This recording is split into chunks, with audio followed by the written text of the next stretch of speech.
2 Samuel 16. Daud bertemu dengan Ziba. Ketika Daud baru saja melewati puncak, datanglah Ziba hamba Mefiboset mendapatkan dia membawa sepasang keledai yang berpelana dengan muatan 200 ketul roti, 100 buah kue kismis, 100 buah-buahan musim panas, dan sebuyung anggur. Lalu bertanyalah raja kepada Ziba, "Apakah maksudmu dengan semuanya ini?" Jawab Ziba, "Keledai-keledai ini bagi keluarga raja untuk ditunggangi, roti dan buah-buahan ini bagi orang-orangmu untuk dimakan, dan anggur ini untuk diminum di padang gurun oleh orang-orang yang sudah lelah." Kemudian bertanyalah raja, "Di manakah anak tuanmu?" Jawab Ziba kepada raja, "Ia ada di Yerusalem, sebab katanya pada hari ini kaum Israel akan mengembalikan kepadaku kerajaan ayahku." Lalu berkatalah raja kepada Ziba, "Kalau begitu, kepunyaanmu lah segala kepunyaan Mefiboset." Kata Ziba, "Aku tunduk, biarlah kiranya aku tetap mendapat kasih di matamu, ya tuanku raja." Simei mengutuki Daud. Ketika Raja Daud telah sampai ke Bahurim, keluarlah dari sana seorang dari kaum keluarga Saul. Ia bernama Simei bin Gera. Sambil mendekati raja, ia terus-menerus mengutuk. Daud dan semua pegawai Raja Daud dilemparinya dengan batu. Walaupun segenap tentara dan semua pahlawan berjalan di kiri kanannya, beginilah perkataan Simei pada waktu ia mengutuk. "Enyahlah, enyahlah, engkau penumpah darah orang Dursila. Tuhan telah membalas kepadamu segala darah keluarga Saul yang engkau gantikan menjadi raja. Tuhan telah menyerahkan kedudukan raja kepada anakmu Absalom. Sesungguhnya engkau sekarang dirundung malang karena engkau seorang penumpah darah." Lalu berkatalah Abisai anak Zeruya kepada raja, "Mengapa anjing mati ini mengutuki tuanku raja? Izinkanlah aku menyeberang dan memenggal kepalanya." Tetapi kata raja, "Apakah urusanku dengan kamu, hai anak-anak Zeruya? Biarlah ia mengutuk. Sebab apabila Tuhan berfirman kepadanya, 'Kutukilah Daud,' siapakah yang akan bertanya, 'Mengapa engkau berbuat demikian?'"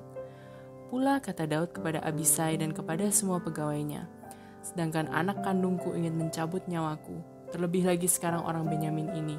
Biarkanlah dia dan biarlah ia mengutuk, sebab Tuhan yang telah berfirman kepadanya demikian.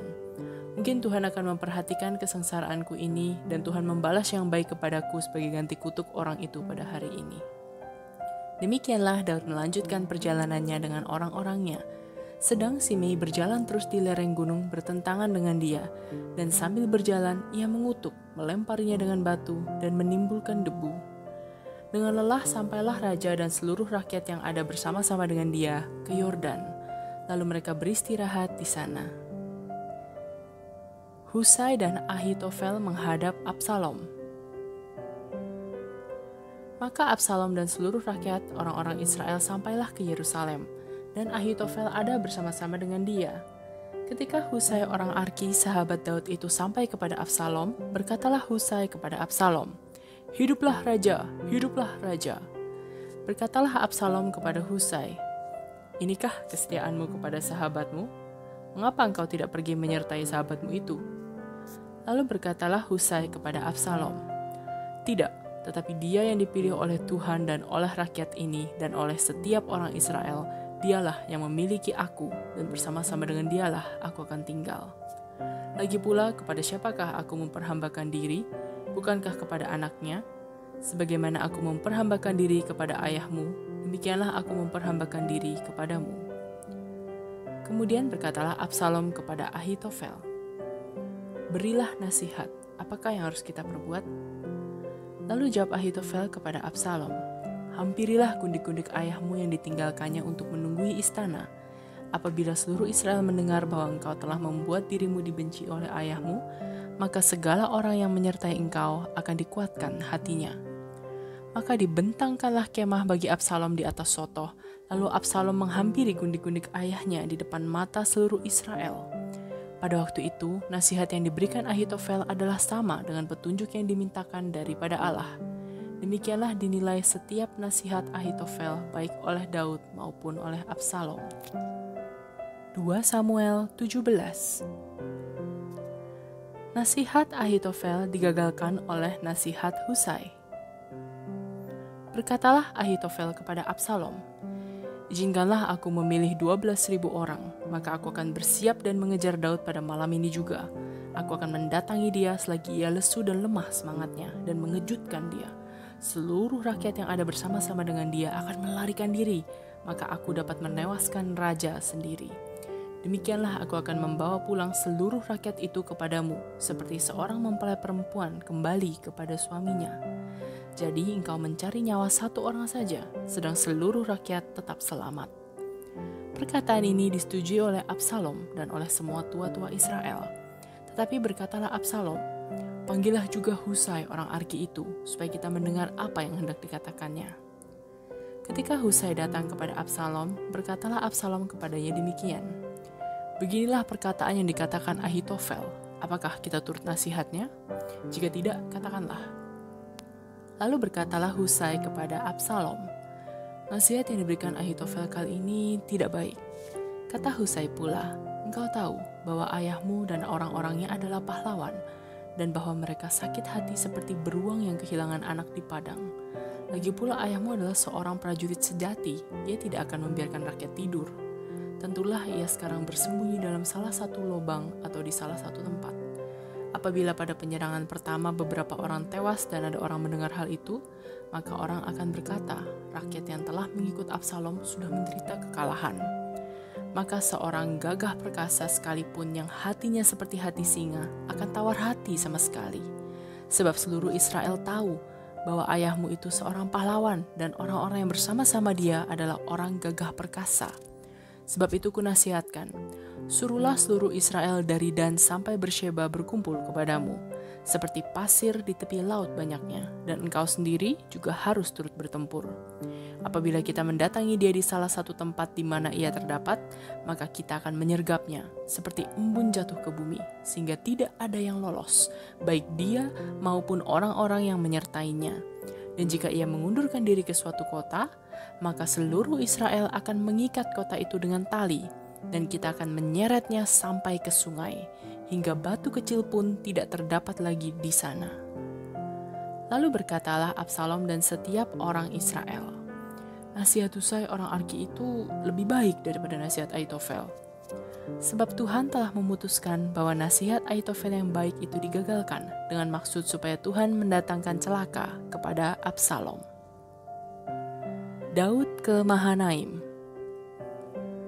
Sesudah itu berkatalah Husai kepada Zadok dan kepada Abiatar imam-imam itu, ini dan itu dinasihatkan Ahitofel kepada Absalom dan kepada para tua-tua Israel, tetapi ini dan itu kunasihatkan.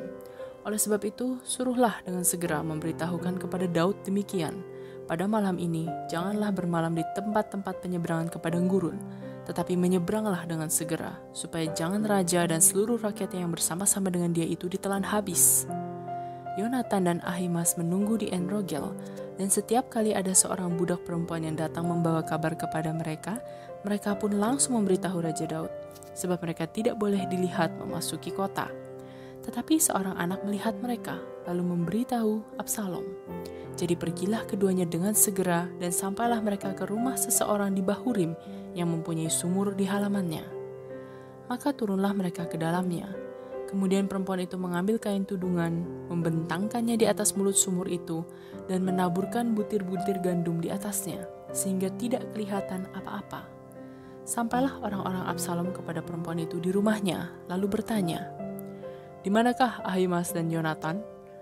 Jawab perempuan itu kepada mereka, "Mereka telah menyeberangi sungai itu." Kemudian mereka mencari tetapi tidak mendapatnya. Lalu pulanglah mereka ke Yerusalem. Setelah orang-orang itu pergi, keluarlah keduanya dari sumur, lalu pergi memberitahu Raja Daud. Kata mereka kepada Daud, "Bersiaplah dan seberangilah dengan segera sungai ini, sebab ini dan itu dinasihatkan Ahitofel terhadap kamu." Lalu bersiaplah Daud dan seluruh rakyat yang bersama-sama dengan dia, dan mereka menyeberangi sungai Yordan. Pada waktu fajar, tidak ada seorang pun yang ketinggalan, yang tidak menyeberangi sungai Yordan. Ketika dilihat Ahitofel bahwa nasihatnya tidak dipedulikan, dipasangnyalah pelana keledainya, lalu berangkatlah ia ke rumahnya ke kotanya. Ia mengatur urusan rumah tangganya, kemudian menggantung diri. Demikianlah ia mati, lalu ia dikuburkan dalam kuburan ayahnya. Maka sampailah Daud ke Mahanaim ketika Absalom menyeberangi sungai Yordan dengan seluruh orang Israel yang menyertainya. Absalom telah mengangkat Amasa menggantikan Yoab untuk mengepalai tentara. Amasa adalah anak seorang yang bernama Yitra, seorang Ismael yang telah memperistri Abigail binti Nahas, saudara perempuan Zeruya, ibu Yoab. Lalu orang Israel dan Absalom berkemah di tanah Gilead.